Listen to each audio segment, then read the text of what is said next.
lot. You're gonna be delighted, get excited. Maybe, but not a lot. You're gonna see a whole lot of magic. Look at this trick and that trick. And when he says it's not a lot, you'll agree it's such a lot. You can never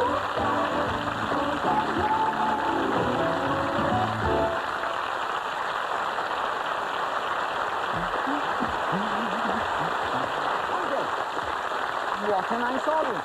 Thank you, thank you, thank you. I've just discovered something interesting that I didn't know before. The Chinese invented the hole. Did you know that? Little known information. And we've got a Chinese lady sitting with us in the jury this evening. Did you know that the Chinese invented the hole? No. No? See? Fancy being Chinese and not knowing that. You see, what it all came about was because of the washing situation in China. I mean, there's a lot of people in China, and a lot of laundries, therefore. Now, let us imagine you've got a piece of laundry, you see. Now, there's a piece of laundry, and you need a washing line. Now, it's all right if one little Chinese person hangs up a washing line, but millions of them, millions of them, not enough room. So they discovered they could hang more washing lines up if they hung them that way on. Now, I know that's silly because the washing would fall to the floor. So, necessity being the mother of invention, they had to invent a way of keeping the washing on the line. So first, they invented the knot. You see? Yes. Now, having invented a knot that would tie the line to the washing, they then invented a knot that would tie the washing to the line. Very clever, these Chinese, huh?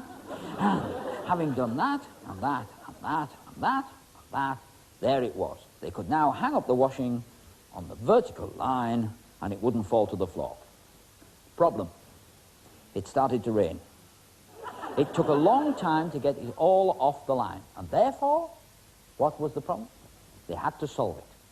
How to get the washing off the line? So they invented this. That is a hole. Invented by the Chinese. Can you see that? Yeah? Funny lot. Now, if we put it over there and slide it down there, so you can see the hole is now about there. Or maybe you can't. Well, if it was raining, they would bring the washing up to the hole and pull, and it would come through the hole. Like that. Look at that. How amazing. You can have a look at that. Have a look at that. Now, I know that many of you in this audience tonight, and you at home, of course, couldn't actually see the hole. So what we have here is an English washing line, all right? Strung out between two tent poles. Now, this is not the famous Newman and McGee, well-known double act. And we need a pair of scissors for this. We shall dissect the washing line. This is an English washing line, and we shall dissect it about there. Oh, I've dropped it. Well, I shall go and pick it up. That's the answer. I shall pick this end up here, and come a bit nearer. I'm very old, you know. Thank you. When she gets nearer, I know I'm very old. And what did you do today, my dear? Put them away. Silly thing to do. What was I going to do with this? Oh, yes, tie it together. Now, once you have tied them together like this, tied the ends together, you wrap that over there, tie a good knot. That's it. I think I've done it. Well, I've tied a knot. Yes, a good knot. All right? Now, having tied a knot like that, I think it's a little bit too tight. I daren't open it too much, it'll fall apart. I don't want it to fall apart here. Perhaps it would be better if we took the knot and we had it a little bit further along. Sort of like that. Wouldn't that be better?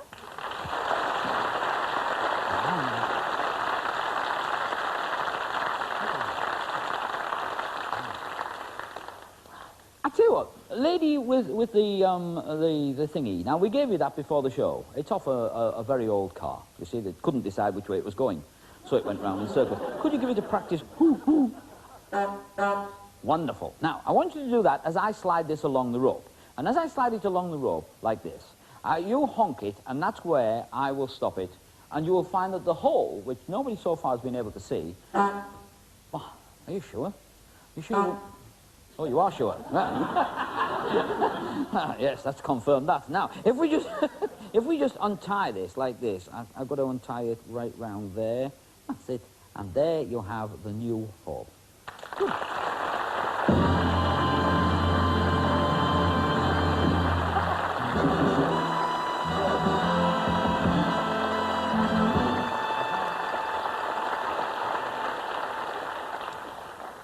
you've been watching the series, you will know that under laboratory conditions, we have been testing various theories in telepathy and the such like, the things that people claim when they have psychic powers. Tonight, we're going to try a telekinetic experience. Now, that means we're going to try to move an object, metal, what have you, under test conditions. As normal, we have overhead our overhead camera. That looks down and gives the people at home a chance to see what we're doing here. Looking from a completely different angle, but equally closely, there's a lovely lady from our jury over there. What's your name? Sue. Sue. Now, Sue, you're going to take part in the experiment. Nothing's going to happen to you. Don't worry about that. We're just going to ask you to concentrate the power of your mind on whatever it is that's concealed inside that handkerchief. And it may surprise you because it's a very ordinary object indeed. I'm opening it at fingertips so the people at home can see what it is. It's a nut and a bolt. Nothing very mysterious. Nothing. But what I want you to do is very carefully cover it over the way it was covered originally. I don't want to touch it at all. Well, just fold the ends in as best you can. Super. And then what you do, happy? Yes. Then what I want you to do, we're just going to tidy that little bit like that, make it as square as we can, but nothing untoward, and we want you to just rest your fingers like that with your middle fingers touching the corners of the handkerchief. Fine. Now I want you to watch the middle of the handkerchief. Watch the middle of the handkerchief. Can you see it moving at all, or is anything? Yeah, just slightly. You saw a slight movement? I don't know if it was in the middle, mind you. Okay, but that's what we're doing there is we're asking your mind to start to concentrate on an area, you see, so that when we open it up like this, you might be interested to see, and so might the people at home, that the nut is separate to the bolt. Now that might just be, what? It might not even fit. Let's see if it fits. Let's just try putting it back on. Now try and do it at fingertips so the people at home can see it going on. And I want you, Sue, to try to pull it off. Can you just get hold of it like that and try to pull it off? It's a tight fit. Yes? Yeah. Yeah? Now, can I just ask you to, we'll just wind it back on a little bit because you actually unscrewed it, okay? Just put it like that. Now, this is important. I'm now going to put this over there. Now, this is a glass. And I want you to just very, very lightly now rest your fingers here, like this. That's fine. So that people can see our hands aren't doing anything, because they tend to look very closely. Now, I want you to really concentrate on that nut and that bolt. That's it. That was very good. Concentrate. Concentrate. Concentrate. And you saw it fall off. Yes? You did. Yes. Now, I don't want to touch anything. I don't even move. I want you to pick up the glass, look inside it, feel around inside it, keep it over the top of the table so people at home know what you're up to. Go feel it. Anything peculiar about it? Just a drinking. Can't feel anything. Okay, No, I'll take nothing. that. Pick up the nut and the bolt, and I want you to just put it back on. Keep it over the tabletop all the time. That's the idea. Now, what I want you to do is try pulling it. It doesn't come off. There's no secret mechanisms or anything like that. In fact, if you want to, you can keep that, take it home. There might be something to do with the handkerchief. Pick the handkerchief up. Is there anything under the handkerchief at all? No? And there's final proof, because some people might suspect the table. Would you just take the whole tablecloth off? And you'll find that, in truth, it has been performed on a glass-topped table. And so that nut came off the bolt in what we call laboratory conditions.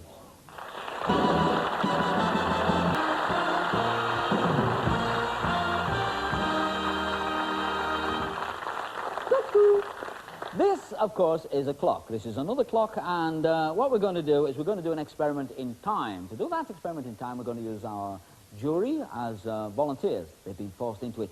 Stand up, sir. Your name?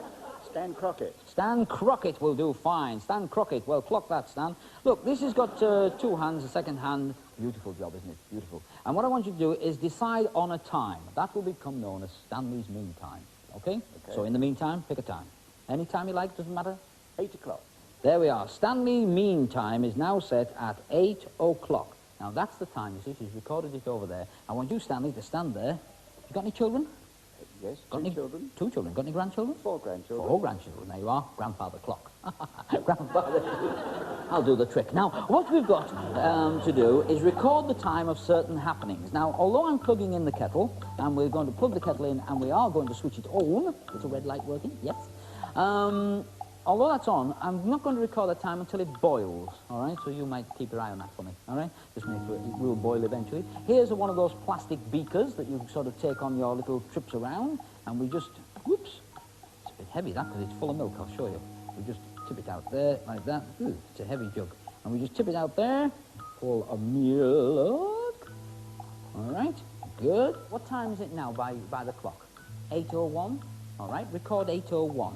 Over here we have a gentleman sitting strangely, wondering, why am I sitting with this basin on my head? Well, you're going to have your hair cut. So I'm putting this round in case I make a mess. You know, it's all right, I just did it at rehearsal and drowned somebody. So we put that round there because inside here, can I just tip this out of here because you've been sitting holding it on your head all the time. We've got a little chucky egg, you see? Hold the bowl again. Hold the bowl because I'm going to break the egg into the bowl like that, okay? Now, that happened, I should imagine that I don't know, but that happened at about, yes, coming up to 8:02. So you can record 8:02 on that one. I'm now going to just wipe my hands on here, like that, and dry my hands off a little bit. I want you to do me a favour, my love. Don't go diving into pockets or things like that. Just go into your glass and take out what you've got in there. What have you got? A galloon, right? So we take the galloon and I'm going to gallow it up, all right?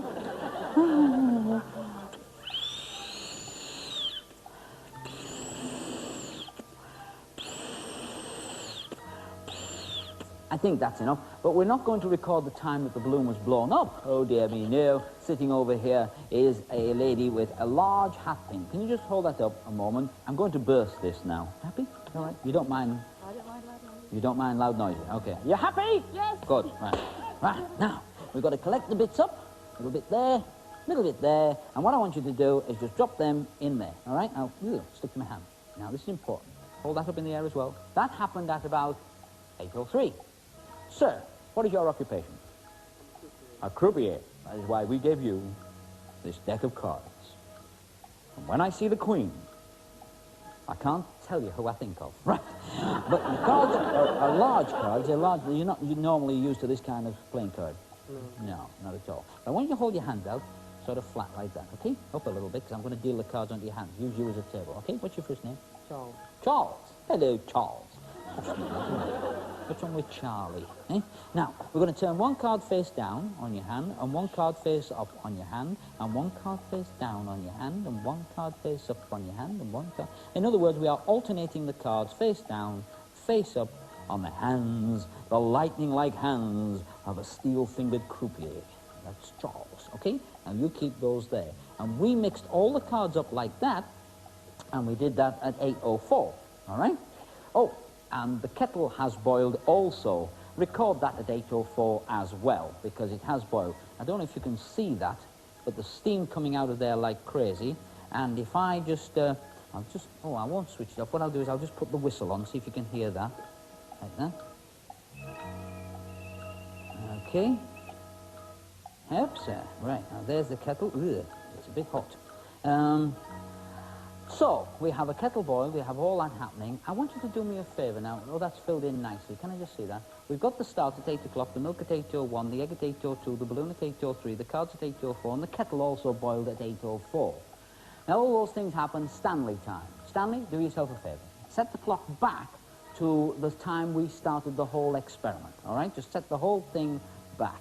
Yes, just set it back. We're all the way back. That's the idea. Set it back to 8 o'clock, all right? Now, if it was 8 o'clock in your terms, in your time, just hold that for me, will you, love, a moment. We have here a kettle that boiled a few seconds ago, all right? Debbie, just come here, hold your hand out. Supposing we really had gone back in time, just supposing we had, you wouldn't have been able to do that. It made you jump, didn't it? Because the water's cold. You like to feel the kettle, it's not hot at all, all right? Just... If the water never boiled, then perhaps, this being empty, perhaps, just perhaps, the milk is all in here. Because we never poured that out. Just perhaps. I don't know what your courage is like, but we're now back at the beginning of Stanley time, all right? That's what we are. Now, do you want to pull that round a little more? I'll tell you why. Because I'm going to tip out the egg, all right? I'll try and catch some of it. Yes, there it is. There's the egg. Okay?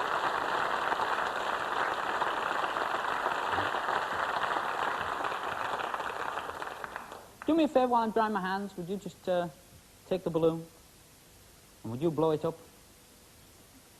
All right? Just blow it up, because it was never burst, you see. Very good. Very good. Never burst at all. The cards are all back. The cards are all back the right way up. Okay? So that's something. All back. And Stanley, thank you. If you would sit down there. Oh, there is one small point that you might be wondering about, and I don't blame you for wondering. You see, if we're back at the very beginning of Stanley time, if we put this right back at, as we did at the 8 o'clock time, if that's what we did, then surely the only thing that should be recorded on here that you've been holding is the start time, and that's exactly what's on there. Just the start time.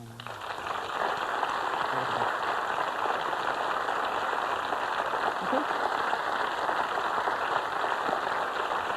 Wow! Thank you. Well, that's it for another week. We hope you enjoyed the magic show, and if you tune in again next week, I'll be back with more magic.